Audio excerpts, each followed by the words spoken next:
Hi friends, welcome to Jaya's garden. இன்றைக்கி வந்து அடுத்த ரவுண்டு மண் கலவை போட்டுட்ருக்கோங்க. 3 குவியல் போட்டு அதுக்கான இதெல்லாம் ரெடி பண்ணிகிட்ருக்குறோம்.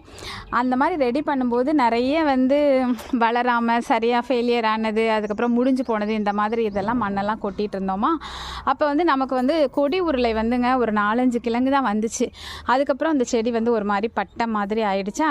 சரின்னு சொல்லிட்டு அதையும் நம்ம தட்டிடுவோம் அப்படின்னு தட்டுனா இங்கே பாருங்களேன், எவ்வளோ பெரிய அடிக்கிழங்கு இருந்திருக்கு. நம்ம வச்சது என்னமோ இந்த சைஸில் தான், ஒரு இதை விட இதில் இல்லை, ஒரு இத்தினூண்டு நெல்லிக்காய் சைஸில் தாங்க கிழங்கு 100 ரூபான்னு வாங்கி வச்சோம். இப்போ அது எவ்வளோ தண்டி ஆகிருக்கு.